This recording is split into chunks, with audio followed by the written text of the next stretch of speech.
न भूले हैं न भूलेंगे, न भूले हैं न भूलेंगे उस दौर की वो सब बातें। आज़ादी में जिसने दे दी वो जान अपनी और दिन रातें, वो जान अपनी और दिन रातें। हेलो फ्रेंड्स, मैं हूँ रियासत हुसैन उस्मानी और एक बार फिर से हमारे प्लेटफॉर्म दर्पण ICS में आपका बहुत बहुत स्वागत है। और आप सभी लोगों को दर्पण ICS की तरफ से 77वें स्वतंत्रता दिवस की हार्दिक हार्दिक बधाइयाँ। और जैसा कि आप सभी जानते ही हैं कि आज जो है यानी 15 अगस्त 2023 है और आज जो है पूरे भारत में आज़ादी की 76वीं वर्षगांठ के रूप में हम इसको मना रहे हैं। और ये जो स्वतंत्रता दिवस है हम इसको 77वें स्वतंत्रता दिवस के रूप में पूरे हर्षोल्लास के साथ मना रहे हैं। और जैसा कि हम जानते ही हैं कि जब हम किसी भी चीज़ को उसके जो हम एक फेस्टिवल है अगर हम उसको समझने और जानने की कोशिश करें तो इसी तरीके से ये जो एक फेस्टिवल होता है, लेकिन ये एक फेस्टिवल जो है ये कोई हमारा धार्मिक या सांस्कृतिक कह सकते हैं पर्व नहीं है, बल्कि यह एक राष्ट्रीय पर्व है। तो अगर हम बात करते हैं राष्ट्रीय पर्व की तो हम इसको 77वें स्वतंत्रता दिवस के रूप में और साथ ही साथ राष्ट्रीय पर्व के रूप में मना रहे हैं। तो अगर हम थोड़ी सी इसकी स्थिति यानी बैकग्राउंड को देखते हैं और समझते हैं तो थोड़ा सा अगर हम देखें तो कुछ बातें उभर करके सामने आ जाती हैं। तो उसकी मैंने कुछ पंक्तियां लिखी हैं, थोड़ा सा देख लेते हैं। था देश बड़ा दिल भी था बड़ा, था देश बड़ा दिल भी था बड़ा, पर रजवाड़ों में लालच था पड़ा। था देश बड़ा दिल भी था बड़ा, पर रजवाड़ों में लालच था पड़ा। सोने की जो चिड़िया था मेरा, सोने की जो चिड़िया था मेरा, वो कोई नहीं भारत था मेरा, वो कोई नहीं भारत था मेरा। तो जैसा कि मैंने ये जो पंक्तियाँ लिखी हैं, कुछ और पंक्तियाँ हैं, हम आगे पढ़ेंगे। ये इसी आधार पर लिखी गई हैं, यानी मैंने इनको थोड़ा सा एनालाइज किया है और उसी आधार पर मैंने ये पंक्तियाँ स्वतंत्रता दिवस के मौके पर लिखी हैं। और ये आपको कैसी लगी थोड़ा सा इनको एनालाइज करिएगा और इस पर जो है अपनी कमेंट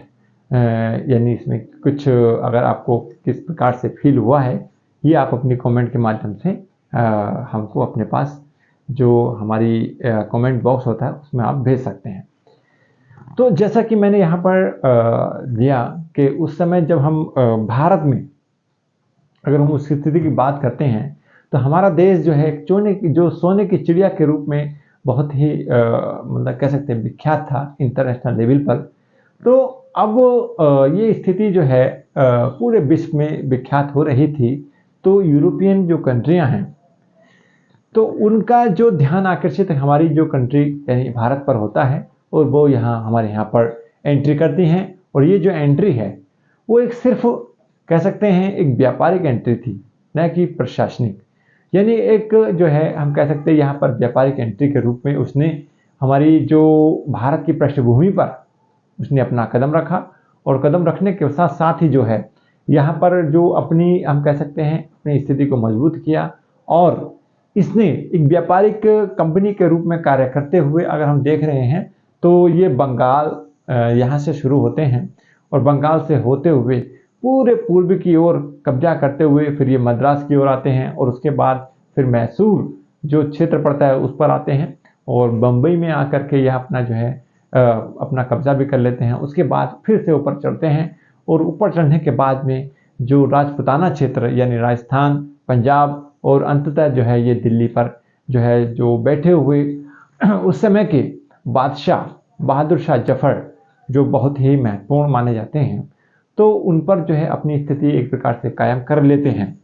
तो हम कह सकते हैं कि ये स्थिति वो है कि जब इन्होंने अपनी व्यापारिक स्थिति को बड़ा ही महत्वपूर्ण यानी यहाँ पर बनाने की कोशिश की और अंततः जो है 1857 आते आते जो है इन्होंने संपूर्ण रूप से मैं कह सकता हूँ कि एक पूरी तरीके से जो है व्यापारी की जो स्थिति उस पर कब्जा कर लिया। लेकिन जैसे ही 1857 की जो स्थिति आती है और उस समय जो स्थिति ऐसी उत्पन्न हो जाती है कि वहाँ पर जो है हम एक ऐसी स्थिति में उत्पन्न हो जाते हैं, मेरठ से लेकर के एक ऐसी स्थिति उत्पन्न हो जाती है जिससे हालात जो है बहुत ही मानी विकराल रूप ले लेते हैं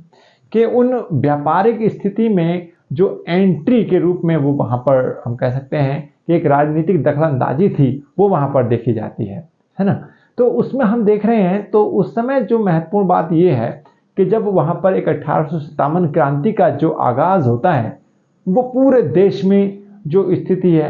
उसको बदल के रख देता है और यहाँ पर जो है एक नया युग शुरू होता है। ये युग शुरू होता है अंग्रेजों की प्रशासनिक स्थिति और भारतीय लोगों की जो हम कह सकते हैं एक नई प्रक्रिया यानी हम एक क्रांतिकारी प्रक्रिया के रूप में बटी हुई स्थिति को हम देख सकते हैं। तो उसके आगे मैंने कुछ यहाँ पंक्तियाँ लिखी हैं, उसी को जोड़ते हुए देखिए। जो लाभ लिया हमको न दिया, जो लाभ लिया हमको न दिया, घर अपना भरा और जुल्म किया। जो लाभ लिया हमको न दिया, घर अपना भरा और जुल्म किया। रजवाड़ों ने और मक्कारों ने, रजवाड़ों ने और मक्कारों ने मिलकर सब कुछ बस लूट लिया, बस लूट लिया, बस लूट लिया। तो यहाँ पर स्थिति ये है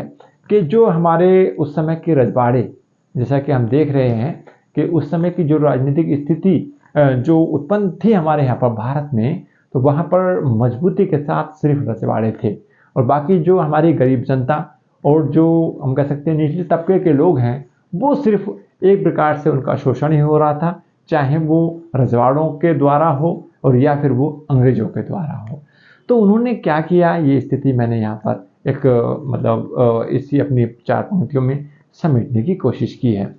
तो इस तरह से जो है ये 1857 जो क्रांति होती है और उसके बाद जो नया युग शुरू होता है तो उससे जो है यहाँ पर जो अंग्रेजों की स्थिति व्यापारिक है वो अब एक प्रशासनिक जो कदम है उस ओर बढ़ते हैं और ये जो प्रशासनिक प्रक्रिया है उनकी आगे बढ़ती है और आगे बढ़ने के साथ साथ ये एक लंबे समय तक आगे बढ़ने के साथ साथ लंबे समय तक चलती रहती है और चलने के बाद में एक नया युग फिर से आता है और नया युग फिर से आता है और हमारे देश में जो है एक नई और सबसे बड़ी जो तत्कालीन जो हम कह सकते हैं एक राजनीतिक संस्था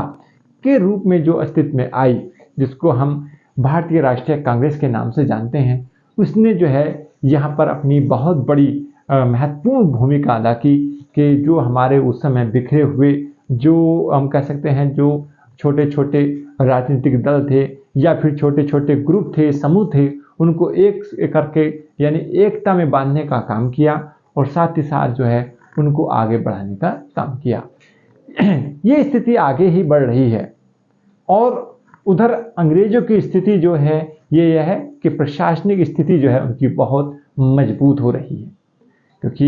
ये जो 1857 के बाद में 1858 में जो बिल आया था उसके माध्यम से इनकी स्थिति बहुत ही मजबूत हो गई और ये प्रशासनिक रूप से बहुत मजबूत हो गए। तो हम ये देख रहे हैं कि 1858 से लेकर के और राष्ट्रीय कांग्रेस की जो हमारी स्थापना हुई उस समय तक बहुत हम कह सकते हैं बहुत मजबूत स्थिति में ये आ चुके थे और उसके बाद ये एक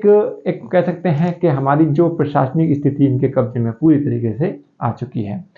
इसके बाद से ही जब एक नए दौर का शुरू होता है, जब हमारे यहाँ पर गांधी जी की एंट्री होती है और गांधी जी की जो एंट्री होती है तो उस गांधी जी की एंट्री ने हमारे देश को फिर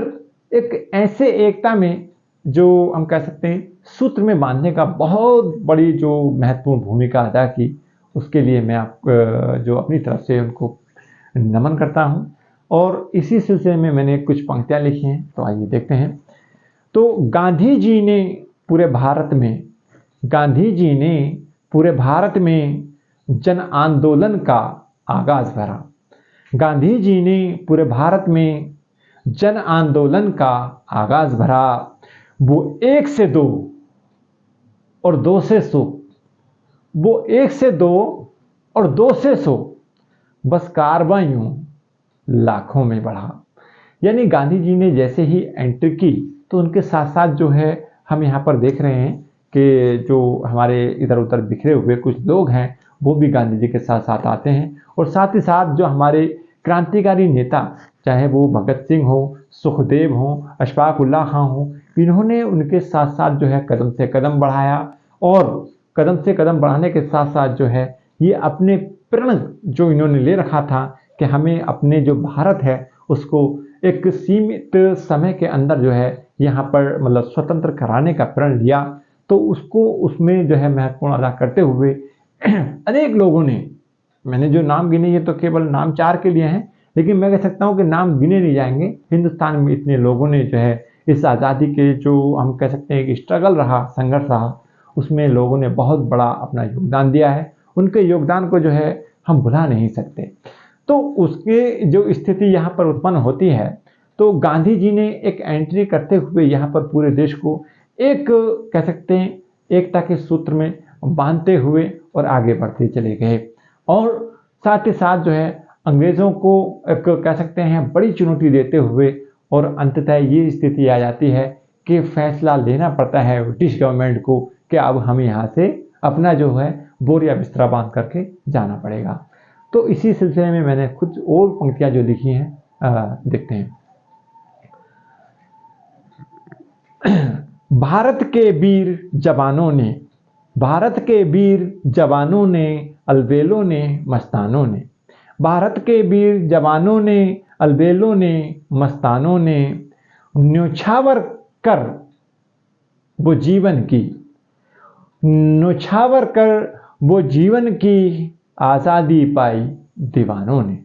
आज़ादी पाई दीवानों ने। यानी अंततः ये जो हमारे, मैंने आपको कुछ नाम बताए, इनके अलावा भी चाहे वो कितने हम कह सकते हैं, मैंने अभी बताया इनके नाम जो हैं हम कह सकते हैं अनगिनत नाम हैं जिन्होंने जो है हिंदुस्तान की आज़ादी में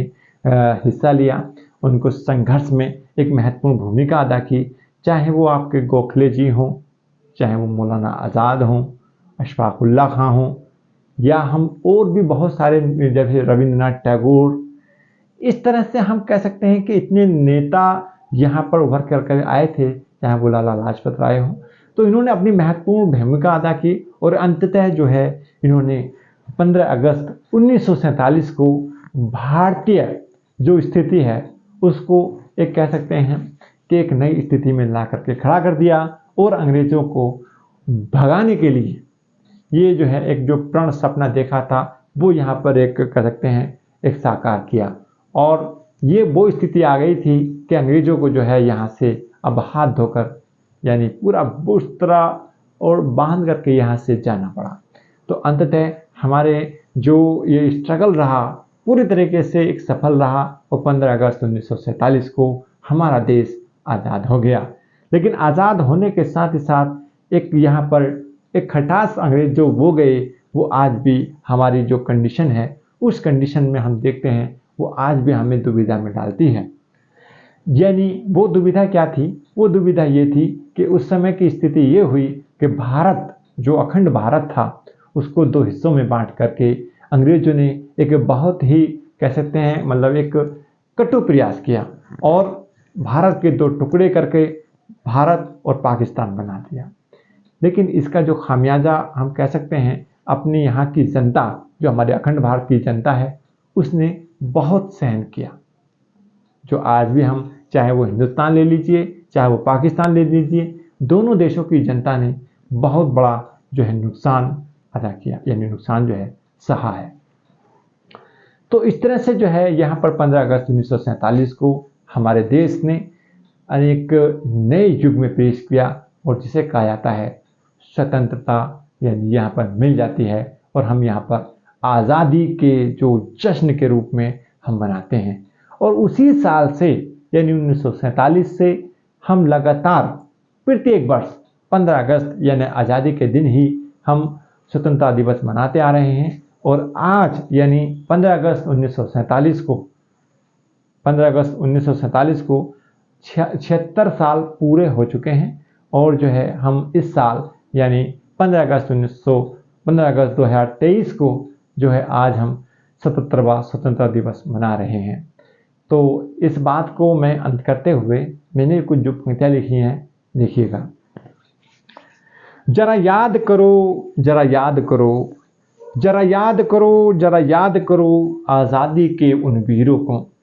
जरा याद करो, जरा याद करो आज़ादी के उन वीरों को। ना थके थे वो, ना रुके थे वो, ना थके थे वो, ना रुके थे वो। क्या लोग थे वो, क्या लोग थे वो, क्या लोग थे वो, क्या लोग थे वो। देखिए, हमारी जो स्थिति हम कह सकते हैं, यहाँ पर हमारे जो संघर्ष के समय में हमारे जो भारतीय लोगों ने कष्ट सहे, हम उन्हें इस तरह से भुला नहीं सकते। उन्हें हमें याद करने का जो हमारे पास ये 15 अगस्त है, हम हर वर्ष हमें उनको जो है याद करते रहना चाहिए और हमें अपने इतिहास के बारे में जानना और समझना चाहिए। तो आज के लिए मैं इतना ही। जय हिंद, जय भारत। एक बार फिर से धन्यवाद अदा करता हूँ कि आप जो है हमारे जो ये स्थिति यानी हमारे जो दर्पण ICS है उसका बहुत ही बेहतरीन रेस्पॉन्स दे रहे हैं। और साथ ही साथ मैं आशा करता हूँ कि आप हमारे जो चैनल है उसको सब्सक्राइब कर लें।